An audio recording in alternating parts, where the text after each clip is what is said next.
किसी ने बहुत खूब कहा है सफलता एक दिन में नहीं मिलती।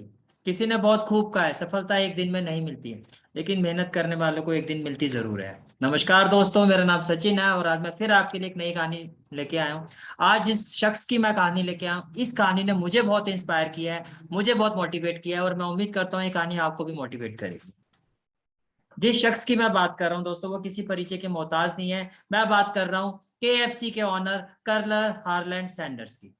दोस्तों, आज मैं आपके साथ जिस कहानी की बात जो कहानी डिस्कस करूंगा, जो कहानी मैं आपको आज बताने जा रहा हूँ, वो है कर्नल हार्लैंड सैंडर्स की, जिनको आप और हम प्यार से KFC अंकल के नाम से भी जानते हैं। दोस्तों, कर्नल हार्लैंड सैंडर्स का जन्म एक बहुत ही गरीब परिवार में 1890 ईस्वी में हेनरीविले इंडियाना में हुआ था। बहुत ही गरीब परिवार से थे। ये 3 बहन भाई थे। जब ये मात्र 5 साल के थे तो इनके पिताजी का देहांत हो गया था। पिताजी के देहांत होने के बाद इनकी माताजी ने एक फैक्ट्री में काम करना शुरू किया, जिससे घर का खर्चा चल सके। बड़े भाई होने के नाते अपने छोटे बहन भाइयों का ख्याल यही रखा करते थे। जब ये 7 साल के हुए तो इन्होंने खाना बनाना सीख लिया। 7 साल का बच्चा क्या होता है ये आप और हम अच्छी तरह से जानते हैं। सिर्फ 7 साल की उम्र में इन्होंने खाना बनाना सीख लिया।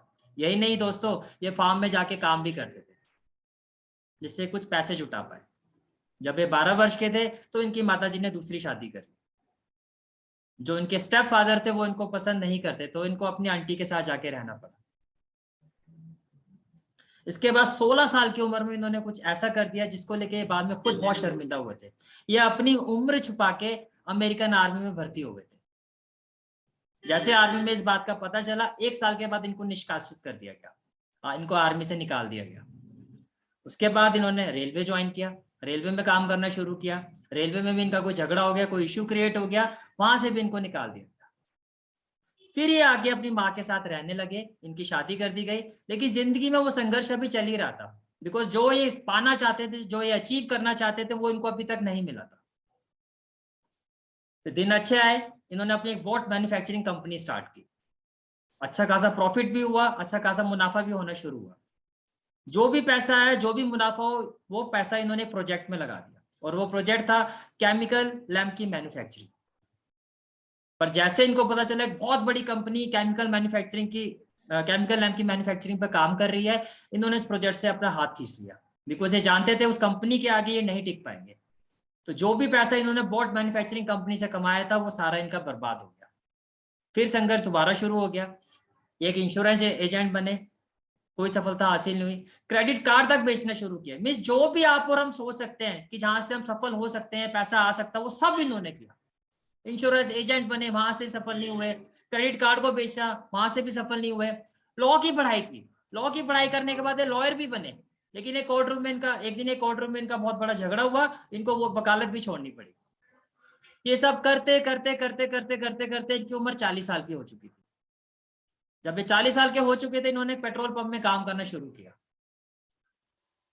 वक्त तो खराब चल ही रहा था, रिसेशन का टाइम आ गया। रिसेशन का टाइम आने की वजह से पेट्रोल पंप भी बंद हो गया। फिर एक सर्विस स्टेशन पे जाके इन्होंने काम करना शुरू किया। सर्विस स्टेशन में जो ये काम कर रहे थे, प्रॉफिट शेयरिंग रेशियो में कर रहे थे, वहां से भी कोई ज्यादा मुनाफा नहीं आ रहा था। लेकिन करते करते करते जब ये सर्विस स्टेशन पर काम करते थे, तो शाम को वहां पे कुछ लोग आके इकट्ठे हो जाते थे। तो वहीं से इनके दिमाग में एक आइडिया आया। इनको खाना बनाने का तो बचपन से ही शौक था। इन्होंने फ्राइड चिकन बना के उन लोगों को फ्री ऑफ कॉस्ट खिलाना शुरू किया। पर जैसे इन्होंने उन लोगों को वो खाना बनाना शुरू किया, फ्राइड चिकन खिलाना शुरू किया, वो लोग इससे बहुत खुश हुए। जब वो लोग फ्राइड चिकन खाते थे, उनको उसका टेस्ट बहुत अच्छा लगा। धीरे धीरे धीरे लोग इकट्ठे होने लगे, लोगों को टेस्ट बढ़ने लगा, तो उन्होंने अपना काम बढ़ाना शुरू किया। काम कैसे बढ़ाना शुरू किया? इन्होंने एक छोटा सा रेस्टोरेंट स्टार्ट किया। जब वो छोटा सा रेस्टोरेंट इन्होंने स्टार्ट किया, वहां पे दिन डे बाय डे लोगों का आना जाना शुरू हुआ, कस्टमर की भीड़ बढ़ने लगी, इनका बिजनेस चलना शुरू हो गया, लोग इनको पहचानने लगे। फिर एक दिन कुछ ऐसा हुआ जिससे इनको कर्नल की उपाधि मिली। पहले कर्नल नहीं थे, ये सिर्फ एक हार्लैंड सैंडर्स थे। इनका नाम सिर्फ हार्लैंड सैंडर्स था। अब इनको कर्नल की उपाधि कैसे मिली, वो मैं आपको बताता हूँ।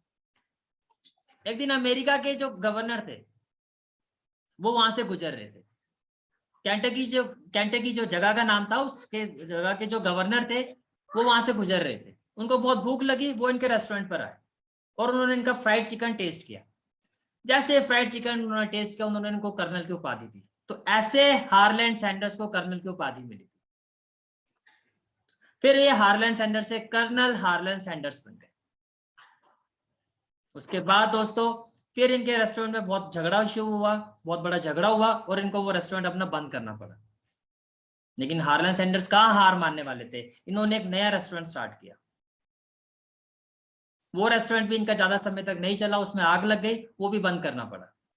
एक और रेस्टोरेंट स्टार्ट किया, पर तब थर्ड वर्ल्ड वार आने की वजह से रिसेशन आ गया। रिसेशन आने की वजह से वो तीसरा रेस्टोरेंट भी इनका बंद हो गया। लेकिन तब तक इतना कुछ हो चुका था, ये समझ चुके थे कि क्या मुझे नहीं करना और क्या मुझे करना है। ये समझ सके थे कि मेरा इंटरेस्ट क्या है, किस चीज में मैं आगे बढ़ सकता हूं। लेकिन अब इन्होंने ये डिसाइड किया कि मैं रेस्टोरेंट नहीं करूंगा, मैं अलग अलग रेस्टोरेंट में जाके अपनी रेसिपी बेचूंगा। पर दोस्तों क्या ये इतना आसान था? नहीं। ये अलग अलग रेस्टोरेंट पर जाते थे, इन्होंने गाड़ी रखी हुई थी, ये उस गाड़ी में ही सोते थे। जिस रेस्टोरेंट पे इनको अपनी रेसिपी टेस्ट करवानी होती थी, उस रेस्टोरेंट के बाहर ही अपनी गाड़ी लगा देते थे, उसी पे सो जाते थे, ताकि सुबह जब रेस्टोरेंट ओनर आएगा ये उससे बात करेंगे, सुबह सुबह कस्टमर की इतनी भीड़ नहीं होगी तो मैं अपनी रेसिपी उसको जाके टेस्ट करवा पाऊंगा। ये इनका संघर्ष अभी चल ही रहा था। एक रेस्टोरेंट ओनर के पास गए, 2 के पास गए, 3 पे, सब इनके रेसिपी को नेग्लेक्ट कर रहे थे। कहीं से भी इनको अप्रूवल नहीं मिल रहा था, कोई भी इनकी रेसिपी को पसंद नहीं कर रहा था, कोई भी इनकी रेसिपी को नहीं लेना चाहता था।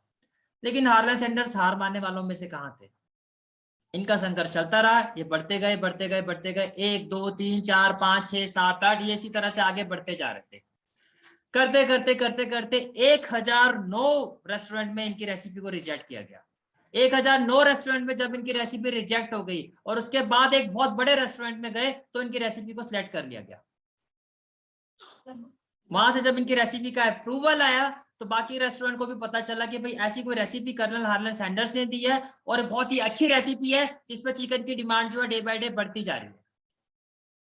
करते करते करते फिर इनकी रेसिपी को इन्होंने अलग अलग रेस्टोरेंट पे देना शुरू किया, फ्रेंचाइजीज बढ़नी शुरू की। और इसी तरह से आज की डेट में अगर मैं बात करूं, 125 देशों में 41,000 से ज्यादा KFC के रेस्टोरेंट है। 125 देशों में 41,000 से ज्यादा KFC की रेस्टोरेंट है। दोस्तों कहां से संघर्ष शुरू हुआ था और कहां जाके खत्म हुआ? और तब जाके खत्म हुआ जब हार्लैंड सैंडर्स ने अपनी मंजिल को पा लिया, अपनी एक ऐसी पहचान बना ली जिसको आज दुनिया मानती है।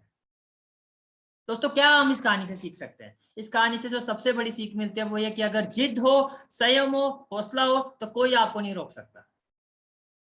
दोस्तों रोजमर्रा जिंदगी में भी तो हमारे साथ यही होता है।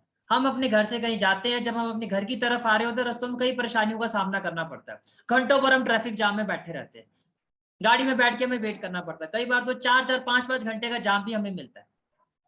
लेकिन क्या हम उस गाड़ी को छोड़ देते हैं? क्या हम गाड़ी से निकल के वहीं बैठ जाते हैं कि हम आगे नहीं जाएंगे? नहीं, वो गाड़ी भी तो दोस्तों हमारे सपने की तरह ही होती है, सपना भी तो उस गाड़ी की तरह ही है, तो हम उसको क्यों छोड़ते हैं?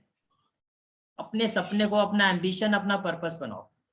अगर जिद होगी, हौसला होगा, संयम होगा तो कोई तुम्हें नहीं रोक पाएगा। मैं उम्मीद करता हूं दोस्तों इस कहानी ने आपको बहुत इंस्पायर किया होगा और इसी से जो आपको सीख मिली है, वो सीख के साथ आप अपनी जिंदगी में आगे बढ़ोगे।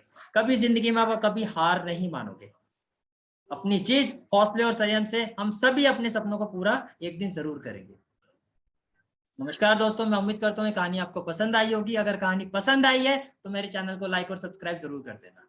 धन्यवाद।